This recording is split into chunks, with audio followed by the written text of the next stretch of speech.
Maybe hits 88 miles per hour. You're gonna see some serious shit. Oh,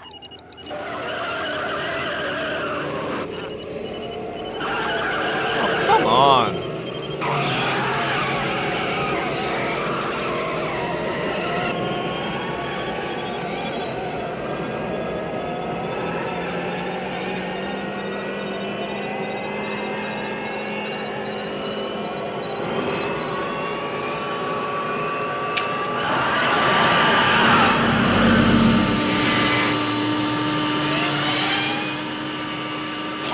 Watch this.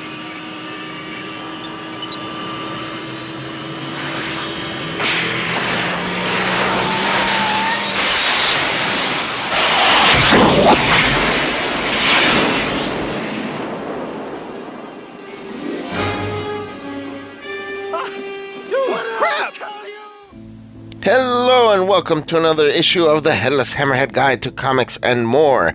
Today we're going to do a full review of the Marvel Multiverse role-playing game Cataclysm of Kang Adventure. We're going to get right into it to not waste any more time, but this is going to be a full review without giving any spoilers, so let's get to it. So the first thing is the book itself is very beautiful. It's bright and colorful, just like the core rulebook. It is nice to the touch. It's got a matte feel to the cover on the front and the back. It's kind of velvety. It feels really nice in your hands. It's nice, got a nice weight, so the paper quality even on the inside pages is great. And the inside pages also have a lot of very colorful pictures of the Marvel characters that you know and love. The first chapter delves right into how to use the book. It tells you whether you want to use it as a single issue, which is just a standalone adventure, as part of a larger narrative, as a graphic novel, part of a campaign basically, or as plot points in an ongoing series. It does explain that each of the 6 adventures contained in this book can stand alone, or they can work together in sequence, or even in a divided sequence where you add adventures in between each one of these adventures to kind of extend the overarching plot line. It also goes into a lot of detail on how to play it with different heroes, different villains, groups of heroes with various ranks, different ranks, things like that. Also tells you how to tailor the adventures to your group, and then it goes into the overarching story, and it tells you where each one of these adventures falls within that overarching story and what it would cover as far as the plot points. And it's a very interesting story, I must add.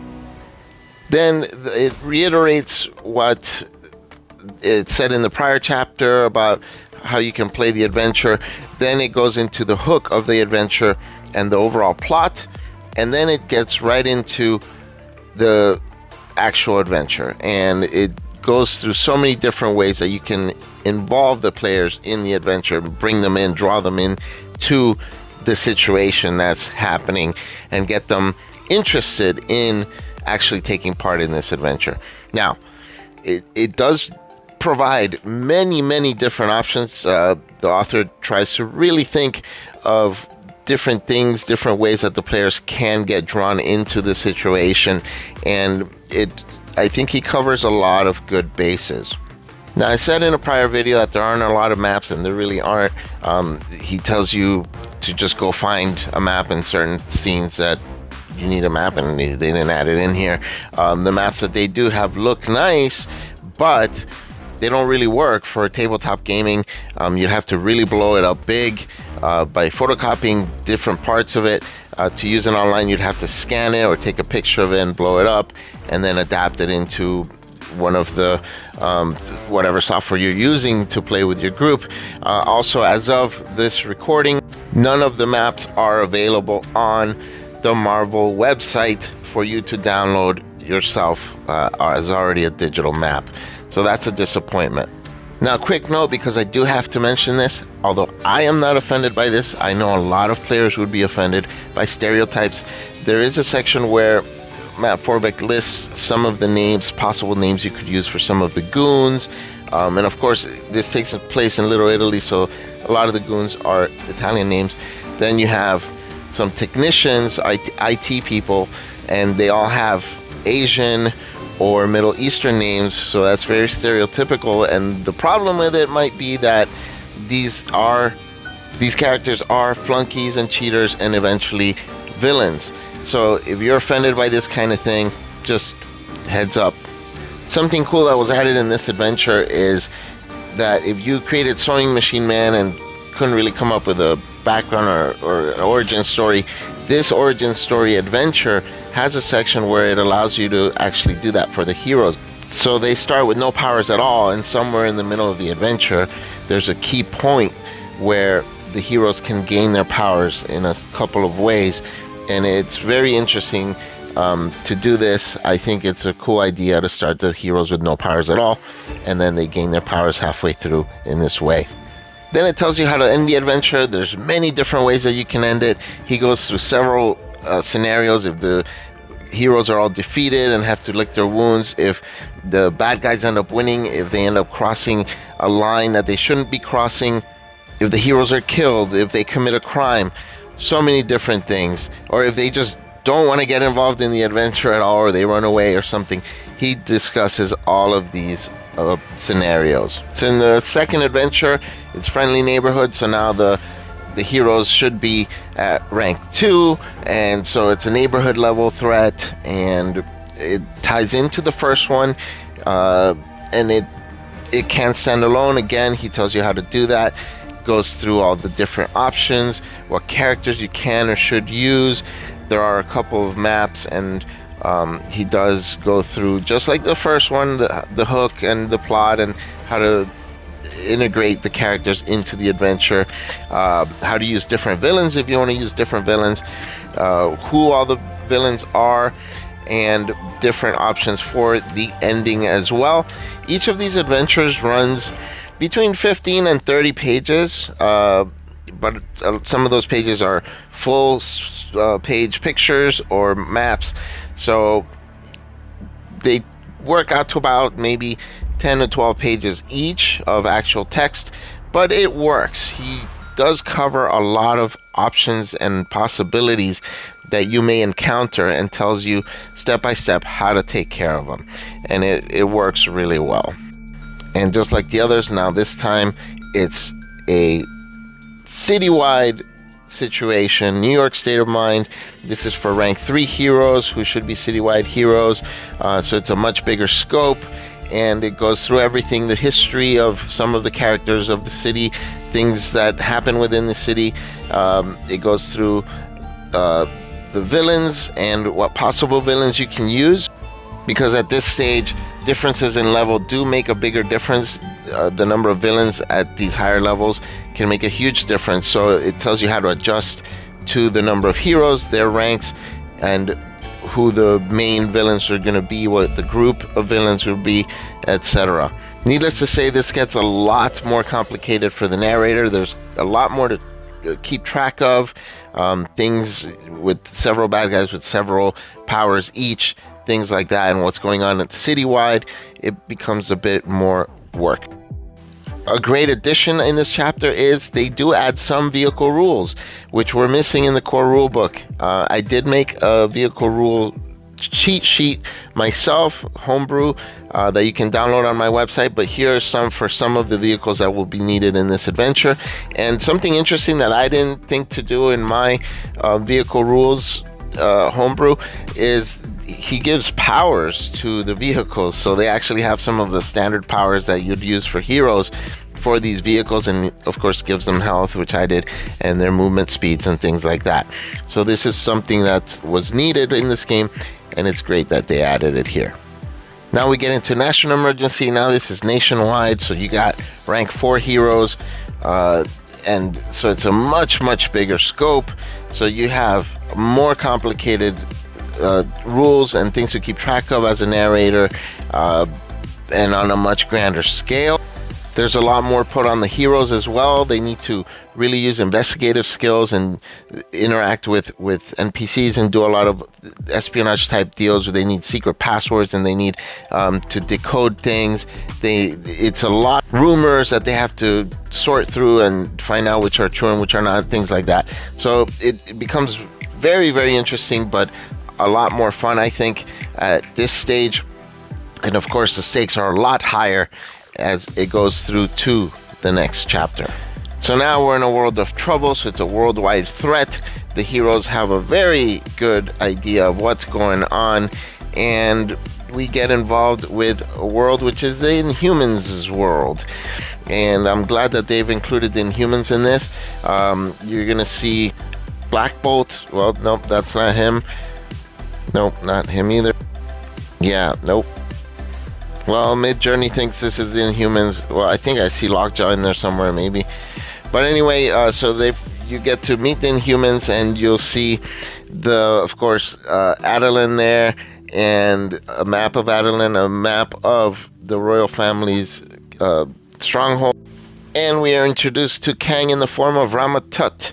And of course, the heroes, you get a good background on him, and you encounter his ship, and basically you have to deal with the threat.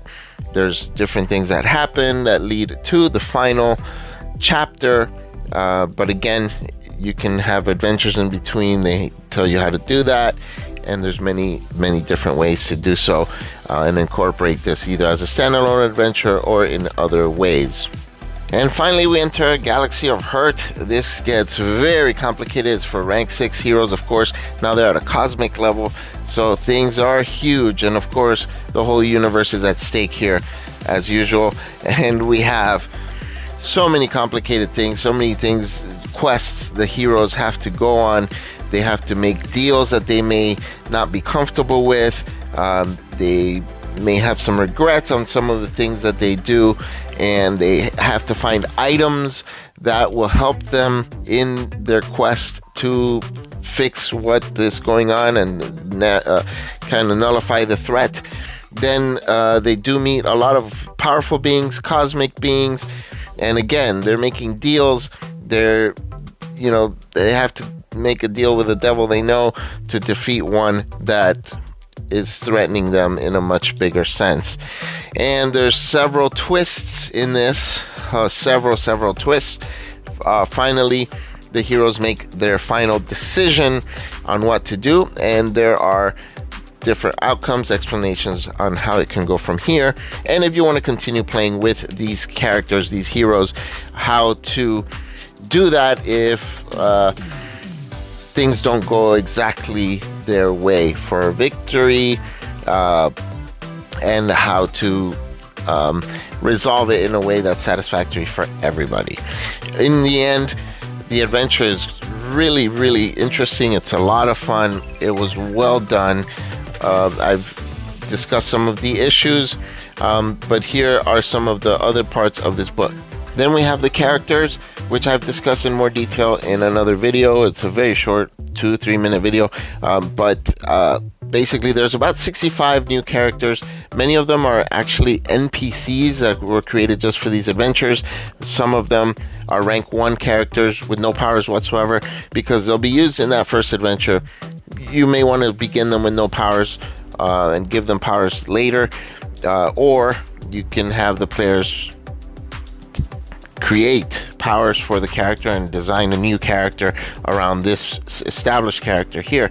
And these adventures are supposed to run 2 to 3 sessions long. They're all divided into 3 parts. They're each divided into 3 parts so that you can break them up into 2 or 3 sessions in that way. So your first session may be with a rank 1 character with no powers at all, and then you level them up before the second session, things like that. So it's pretty interesting. Again, there are a lot of well-established characters. Arnhem Zola's in there, and you have Cloak and Dagger. There's a lot of really cool characters that they've added in here that I'd love to see in there as well.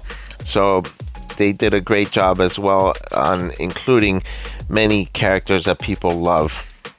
Then at the end, we have the reprint of Kang's origin comic book. It's really cool because he talks about how he went from Ramatut to the Scarlet Centurion, and then back to Ramatut, and eventually assumed the name Kang the Conqueror, and how he did that, how he came up with this costume that we know very well. And it's really cool because you get a sense of his personality and how to play him. They do have a section on explains how he should be played in one of the chapters, and it's pretty interesting because they tell you that although he doesn't talk usually in the third person like Dr. Doom does, they tell you that he tries to model himself after Dr. Doom.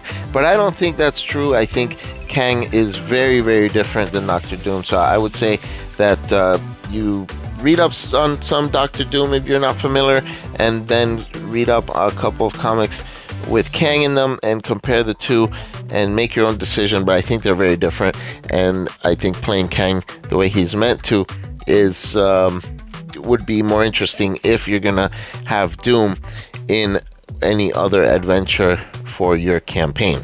And thus ends another issue of the Headless Hammerhead Guide to Comics and More.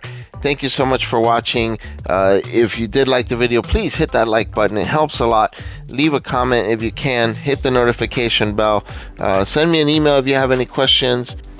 And be sure to subscribe as well. That'll enter you into the contest that I'm holding, where you can win every book published by Marvel for this game and every product that they produce for this game now from its inception all the way through 2024. I send those to you for free as they come. They're not going to be sent to you at the end of 2024 altogether. And this is all free if you're the winner. Also, please check out my website. You can buy all of these products as well on my website and get some free stuff that I've created, including a narrator screen, a character sheet for the Punisher, rules on vehicles, things like that.